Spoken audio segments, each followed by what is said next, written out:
Hi, dear students. Today we can discuss uh, one problem on bar element subjected to uniformly distributed load. So let us consider a problem. Figure shows a bar subjected to uniformly distributed load P naught taking Young's modulus E is equal to 70 GPa. Area of cross section A is equal to 10 raised to 4 mm square. Determine nodal displacement and second one stress in each element. So what are the given things? That is P naught uniformly distributed load. See, the point load will be applied at a single point. P naught, that is uniformly distributed, means the load is applied along the span of the bar, that is along the length of the bar.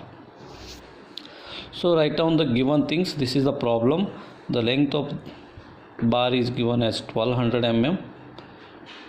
In the x direction the load is applied 100 Newton per meter, it is, that is UDL. Then how to solve? Here the procedure will be same, except the load vector, the rest of the things are same. So how to model such type of a bar element in finite element modeling?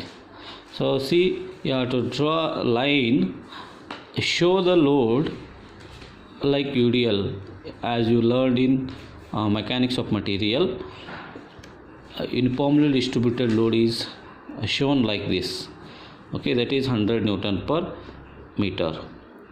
So similarly the bar is given, there is no different cross sections, uniform cross section is there. You can consider only one section or one element.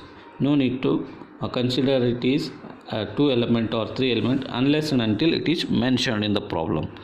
So here it is not mentioned, so I consider only one element. Two nodes are there. At two nodes Q1 and Q2 are the displacements. The length is shown as 1200 mm. So given data I have written Young's modulus 70 GPa, that means 70 into 10 raised to 3 Newton per mm square. Cross sectional area 10 raised to 4 mm square. Length and P naught are given. So it is Newton per meter, convert into Newton per mm. 10 raised to minus 3 you have to multiply, it will become Newton per mm. So first step, next step is the stiffness matrix you are supposed to write. So K equal to A by L, 1 minus 1 minus 1 plus 1, that is same as it is a bar, okay. So write down all the given datas: A cross sectional area, L length of the element, and the Young's modulus. Substitute it, you will get a stiffness matrix as 10 raised to 5 into the matrix 5.83 minus 5.83, like that, okay. Next, force vector. This is important. There is a derivation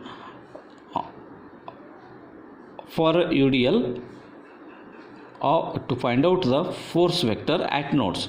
So you have to convert the UDL, whatever it is given, UDL uniformly distributed load, into point load for the specific nodes. That is the difference here.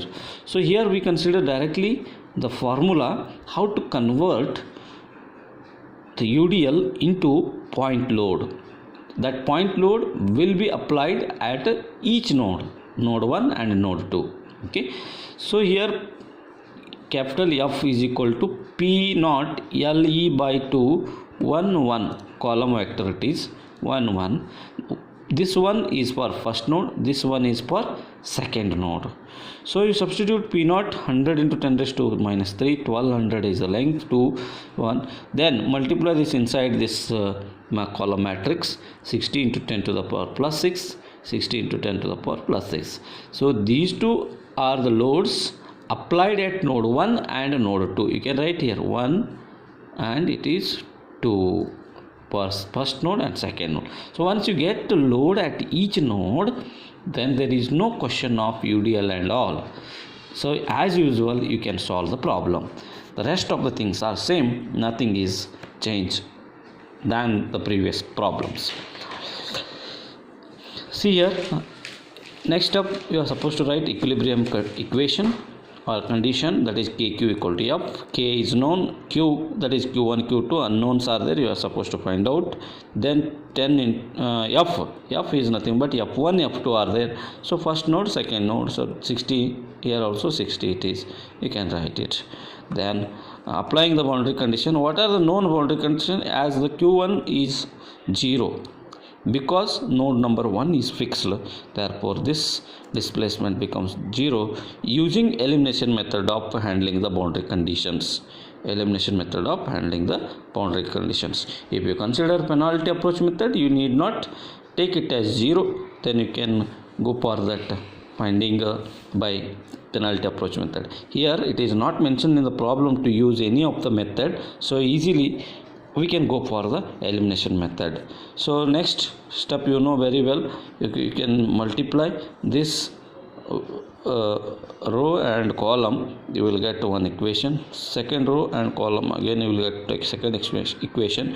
But first row with first column, see here q1 as you know 0, and only you can multiply second row with this column is equal to 60 into 10 to the power that minus 5 or whatever it is, you will get it q2 is equal to this value.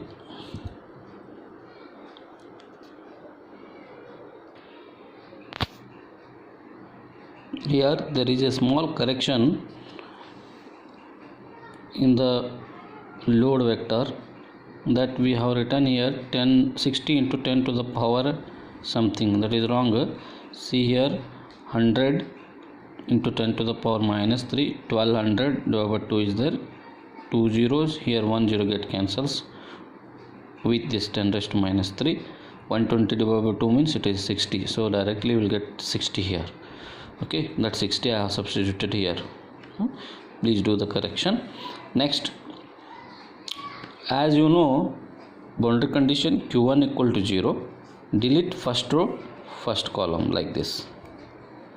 Okay, after deleting first row and first column, what is left? 10 to the power 5 inside the matrix, 5.83 in the column matrix q2, and in the load vector that is 60. So 5.83 into q2 into 10 to the power 5 is equal to 60. So I write here 10 to the power 5 into 5.83 into q2 is equal to, I can write 60. So do the calculation here, you will get the value of q2 as 1.029 into 10 to the power minus 4 mm.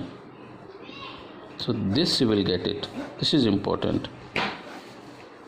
Okay, so once you get a q2 value, that is a displacement, you can write it, the displacement vector as q is equal to 0.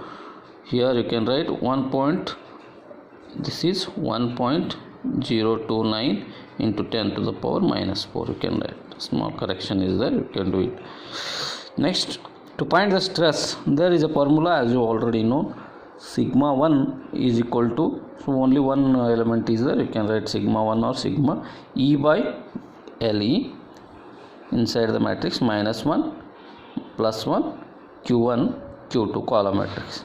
So substitute E 70 into 10 to the power 3 and as 1200 minus 1 plus 1, and you can substitute q1 0 here, q2 as 1.02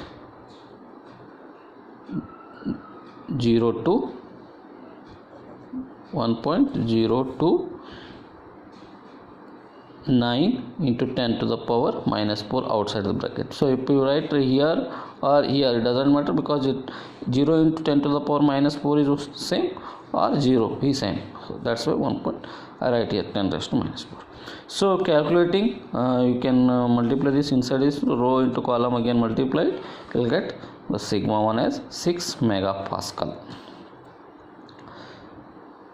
or the value it may be 0.006 Newton per mm square. This is the answer, right? You can check it, this all things later on. So 0.006 Newton per mm square is the right answer. So like this, you have to calculate the stresses, displacements when a bar is subjected to uniformly distributed load. So practice this problem. If you have any doubts, you can ask me. Thank you.